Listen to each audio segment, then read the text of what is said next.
Alors, vous nous parliez du laxisme du Conseil de sécurité face à la répression des manifestations pacifiques à Bahreïn et de cette offensive des membres du Conseil de sécurité, justement, en Libye. Voilà pourquoi.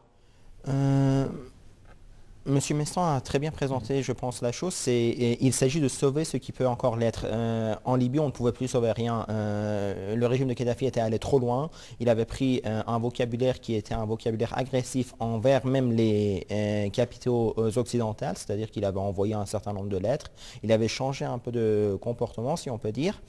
Et donc, en Libye, on ne pouvait plus sauver grand-chose. Il fallait changer de régime. Je crois que c'est Comme on n'a pas pu, hein, en Tunisie, en Égypte. Ce qui s'est passé en Tunisie et en Égypte a fait le plus peur à ces capitaux. C'est-à-dire que là, on a eu la population qui a renversé ces régimes.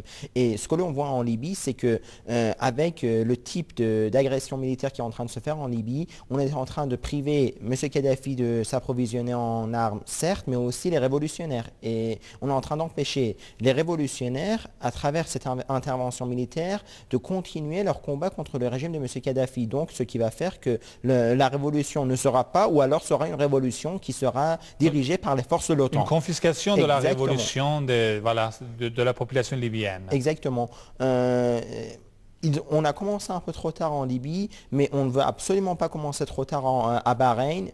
Nous avons vu, je crois que c'était hier, que le régime de Koweït a aussi présenté son souhait de participer à cette oppression de la population qu'il y a à Bahreïn. Je crois que la question qui est à poser, c'est la question que l'on pose depuis le début dans notre position internationale, c'est que est-ce que la démocratie est le régime que les peuples méritent ou pas? Que voulait le peuple bahreïnien? Le peuple bahreïnien voulait pouvoir présenter elle-même, elle ne voulait même pas renverser la monarchie, elle voulait une monarchie constitutionnelle, c'est-à-dire qu'elle voulait pouvoir prendre des décisions elle-même.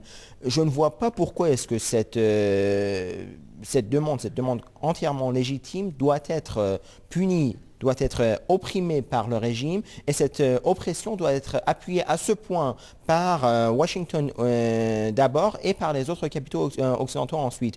Il n'y a qu'à voir les propos de Madame Clinton. Elle a dit très clairement que le régime, l'oppression à Bahreïn et en Libye n'était pas comparable. Je ne vois pas pourquoi est-ce que ces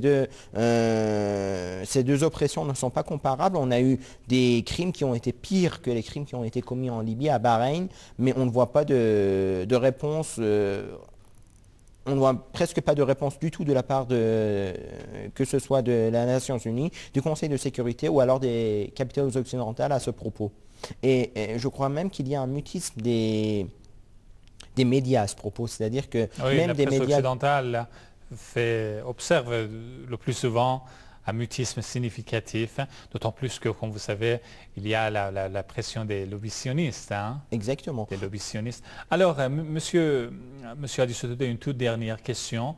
Bien sûr, dans tous les soulèvements populaires des nations de la région, il y a des revendications économiques, sociales, politiques, mais avec en toile de fond, comme l'a souligné, au premier jour du Nouvel An iranien, le guide suprême de la révolution islamique, tout cela marque en effet une évolution profonde dans le monde arabo-musulman et constitue le signe de l'éveil de l'umma islamique. Et bien sûr, toutes les nations arabo-musulmanes alors rejettent, s'opposent vigoureusement à la collaboration de leurs dirigeants corrompus avec l'entité sioniste. Donc de là vient justement cette angoisse que les dirigeants de l'entité sioniste du régime de Tel Aviv ne peuvent pas dissimuler. Quel impact laisseront ces soulèvements populaires sur justement la situation de l'entité sioniste dans la région? On avait Est-ce qu'ils ont pressenti sérieusement le danger, monsieur Sotoudeh, Exactement. les dirigeants sionistes? On avait on pourrait dire au moins ce laxisme des gouvernements de notre région par rapport à ce régime qui était en train de prendre des proportions qui n'étaient plus supportables pour la population. On a eu des guerres à répétition, on a eu le régime de M. Moubarak qui collaborait entièrement avec le régime sioniste, qui fermait à la nourriture ses frontières avec Gaza. Et je pense que ces humiliations à répétition pour les populations ont fait que les populations ne supporteront plus de telles politiques de la part de leur gouvernement. Je pense qu'au moins dans un premier temps, ces gouvernements auront à revoir leur politique à l'égard du régime sioniste, auront au moins la responsabilité de faire semblant de contrer ce régime. Je ne sais pas si elles pourront tenir ces gouvernements, mais si elles réussissent à tenir, au moins le premier impact qu'il y aura, c'est qu'ils auront moins de champs libres pour collaborer avec ce régime, à mon avis.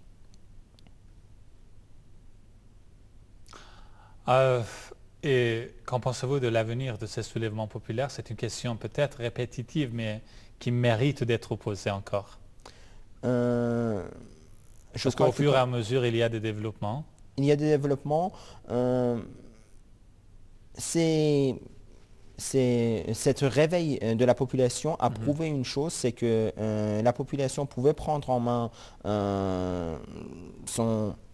son avenir, et quand une population comprend qu'elle peut prendre en main son avenir, je crois qu'on ne peut plus la faire rendormir très facilement. Donc il y aura cet éveil qui restera toujours. Comme l'a souligné le guide suprême de la Révolution, il y aura une évolution profonde. Exactement.